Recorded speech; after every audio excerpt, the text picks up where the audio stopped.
Is the leader of the Catholic Church, the Pope himself, straying from the very faith he represents? Could he be a heretic? Hey everyone, welcome back to Chronicles of the Past. In this video we'll explore the arguments for and against the idea that Pope Francis is a modern-day heretic.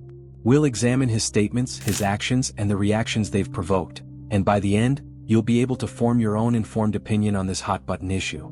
Just last month, a group of conservative Catholic theologians published an open letter accusing the Pope of spreading heresy. This isn't the first time such accusations have been made, and it certainly won't be the last. But what exactly constitutes heresy? And what has Pope Francis said or done to spark such a heated debate? Stick around to find out. Don't forget to hit that like button and subscribe to the channel for more thought-provoking content. Let's get started. Before we dive into the specifics of the accusations against Pope Francis, we need to establish a clear understanding of what heresy actually means within the context of the Catholic Church. Heresy is not simply about having a different opinion or interpretation of a particular teaching. It's a much graver matter. It involves a deliberate and persistent denial of a core doctrine of the faith, a truth that the Church considers essential and has solemnly defined. In other words, it's a conscious rejection of a fundamental tenet of Catholic belief, a refusal to adhere to the established magisterium, the teaching authority of the Church. The Catholic Church has a long and complex history of defining and combating heresy. From the early centuries of Christianity, the Church has grappled with theological disputes and challenges to its core beliefs. Early church councils, gatherings of bishops and theologians, were convened specifically to address these controversies and clarify doctrine. One of the most well-known examples is the Council of Nicaea in 325 AD, which formulated the Nicene Creed to combat Arianism, a heresy that denied the full divinity of Christ. This creed, still recited in Catholic masses today, serves as a testament to the Church's commitment to upholding its core beliefs and refuting erroneous teachings. Throughout the centuries, the Church has developed a complex system of canon law to deal with accusations of heresy. This legal framework outlines procedures for investigating such accusations, ensuring due process, and determining appropriate consequences. Historically, accusations of heresy have led to a range of penalties, from excommunication, which excludes a person from the sacramental life of the Church, to even more severe punishments in the past. Therefore, it's a serious charge, and it's crucial to understand the gravity of the accusations leveled against Pope Francis and the potential implications for both his papacy and the Catholic Church as a whole. What are your thoughts on the concept of heresy in the modern world? Let me know in the comments below. Pope Francis has made a number of statements that have been interpreted by some as contradicting traditional Catholic teaching, sparking intense debate and scrutiny within the Church. One of the most contentious issues is his approach to divorced and remarried Catholics. In his apostolic exhortation Amoris Laetitia, he suggested the possibility of these individuals receiving communion under certain circumstances, after a process of discernment and accompaniment with their priest. This departure from the previous stricter stance has been met with fierce opposition from conservative Catholics who argue that it undermines the Church's long-held teaching on the indissolubility of marriage and opens the door to a subjective interpretation of doctrine.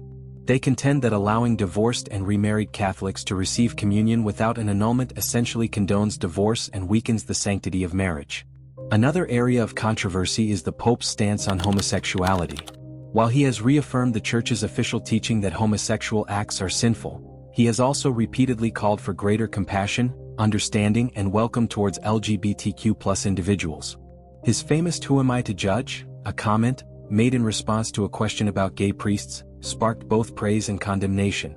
Some see his approach as a much-needed shift towards acceptance and inclusivity, reflecting the love and mercy of Christ.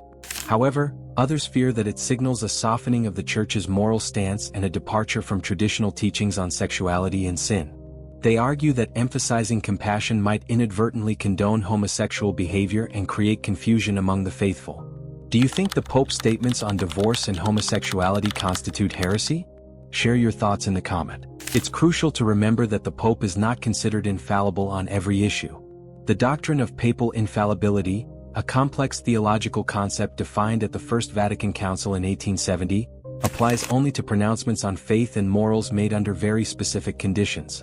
These conditions include the Pope speaking ex cathedra, meaning from the chair of Peter, and explicitly invoking his supreme apostolic authority to define a doctrine for the whole Church. These conditions are rarely met, and to date, Pope Francis has not made any ex cathedra pronouncements during his papacy. This means that his statements, while carrying significant weight as the leader of the Catholic Church, are not considered to be beyond question or free from error. They are subject to theological scrutiny, debate, and even disagreement within the Church. The concept of papal infallibility itself is often misunderstood, both within and outside the Catholic Church. It doesn't mean that the Pope is incapable of making mistakes or that everything he says is divinely inspired. It's a limited doctrine that applies only to very specific pronouncements on matters of faith and morals, and only when the Pope deliberately exercises this extraordinary teaching authority. The purpose of this doctrine is to provide a final and definitive resolution to controversies and uncertainties that may arise regarding matters of faith and morals, ensuring unity and clarity within the Church. However, it's important to note that even when speaking infallibly, the Pope is not creating new doctrine but rather clarifying and confirming existing truths that are already present within the deposit of faith. Do you think the doctrine of papal infallibility is still relevant in the 21st century? Let me know in the comments. Accusing the Pope of heresy has serious implications for the Catholic Church. It could lead to division and schism within the Church, as some Catholics may feel compelled to follow their conscience and reject the Pope's authority. It could also damage the Church's credibility in the eyes of the world, making it appear out of touch and unwilling to adapt to modern times. Throughout history, accusations of heresy have often been used as a weapon in power struggles within the Church. It's important to be aware of the political and social context in which these accusations are made. While it's important to uphold the integrity of Catholic teaching, it's also important to avoid using accusations of heresy to silence dissenting voices or stifle legitimate debate. In this video, we've explored the complex and controversial question of whether Pope Francis is a modern-day heretic. We've looked at the definition of heresy, examined some of the Pope's most controversial statements, and discussed the implications of labeling him a heretic. Ultimately, it's up to each individual Catholic to form their own opinion on this matter. There is no easy answer, and there are valid arguments on both sides. What's important is to engage in respectful dialogue and to seek the truth with an open mind and heart. If you found this video informative, please give it a thumbs up and subscribe to the channel for more content. And don't forget to click the link on the screen to watch our past videos. Thanks for watching.